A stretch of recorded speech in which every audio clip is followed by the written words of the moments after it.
Oscar Piastri's path to Formula One was, to put it mildly, an absolute soap opera. He had won every junior championship he entered in successive years, a feat no one had ever accomplished. But after a year on the sidelines as a reserve driver, a contract dispute erupted. Alpine claimed he was their driver for 2023. Piastri tweeted a single, defiant sentence: "I will not be driving for Alpine next year." The entire F1 world went into a frenzy. Was he worth this monumental drama?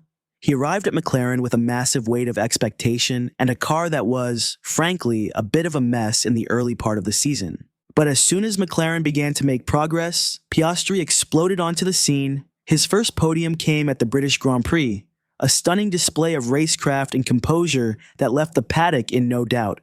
At the Belgian Grand Prix, he fought side by side with Lewis Hamilton at the start, a wheel-to-wheel battle that proved this rookie had no fear.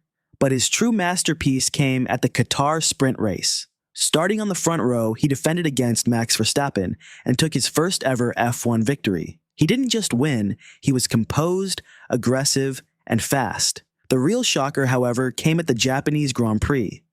Suzuka is a notoriously difficult driver's track where rookies usually get humbled, but Piastri outqualified his teammate Lando Norris and secured another podium. He became the first rookie since 2007 to score multiple podiums, and he did it with a quiet confidence that was truly shocking. He proved he was worth every bit of the hype. He didn't just join F1, he validated his entire career with a single season.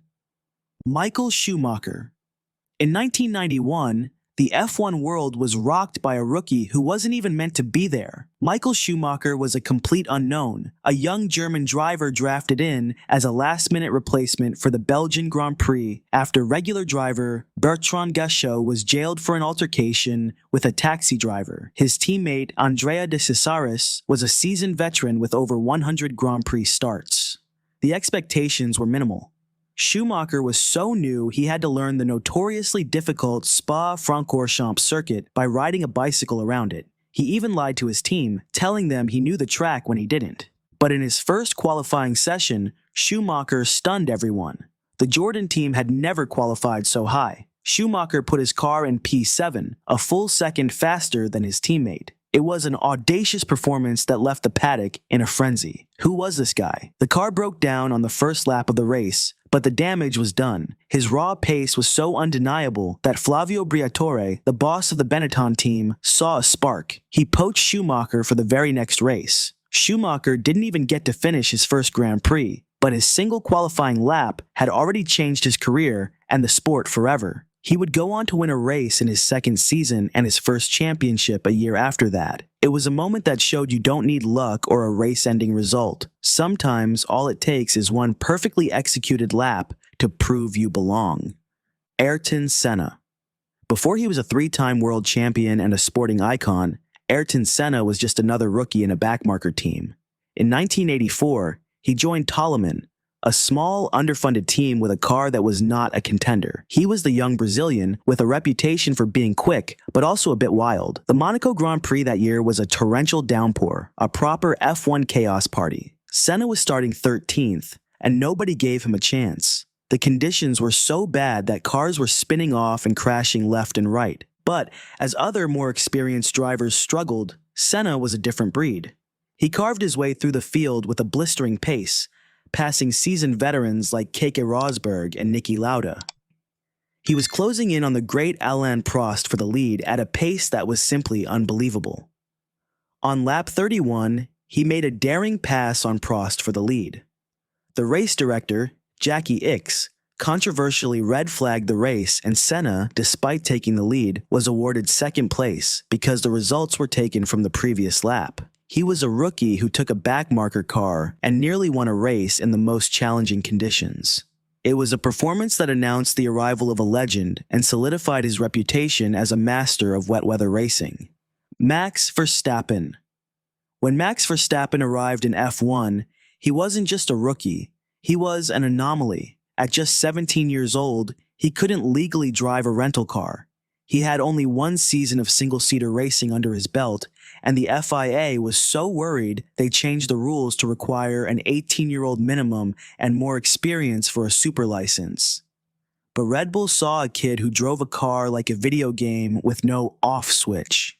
His debut season with Toro Rosso was a masterclass in aggressive, no-fear racing. His most memorable moment came at the Belgian Grand Prix, where he made an insane high-speed overtake on Felipe Nasser around the outside of Blanchimont, one of the fastest corners in F1. The move was so crazy that it prompted an angry response from the veteran Kimi Räikkönen, who said he was going to have a huge accident soon. The real shock, however, came in 2016 when Red Bull promoted him to the senior team just 4 races into the season. His very first race with them, the Spanish Grand Prix. In a stunning turn of events, the 2 Mercedes drivers, Hamilton and Rosberg, crashed out on the first lap. The stage was set. Max calmly managed his tires, fended off a hard-charging Kimi Räikkönen, and won the race. At 18 years and 227 days, he became the youngest ever winner in F1 history.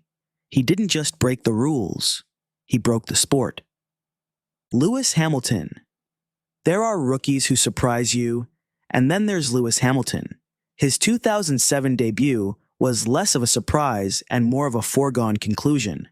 McLaren had been grooming him since he was a teenager, a perfectly prepared weapon built to win. He had the best car on the grid and a 2-time world champion, Fernando Alonso, as his teammate. The pressure was immense. But Hamilton didn't just handle the pressure, he turned it on its head. In his very first race in Australia, he finished 3rd, making a bold move on Alonso at the start. And he didn't stop there. He finished on the podium in his first 9 races, a record that stands to this day. This wasn't a rookie learning, this was a rookie dominating. His first victory came in Canada, a huge win where he handled 4 separate safety car periods and a red flag without flinching. His calmness in the face of chaos was unbelievable. He was so consistent that he led the championship for most of the season. He even won his 6th race in Canada, a huge victory where he completely outshone Alonso. By the end of the year, he was fighting for the championship and lost by a single point. It was a shocking season, not because he came out of nowhere, but because he showed up with the expectation to be great and then was even better. Jacques Villeneuve. In 1996, a young Canadian with a mullet and a brash attitude joined the dominant Williams team. Jacques Villeneuve was already a superstar in North America, having won the IndyCar Championship and the Indy 500. But could he translate that success to F1? The European media was skeptical. Villeneuve's debut in Australia was one of the most remarkable of all time.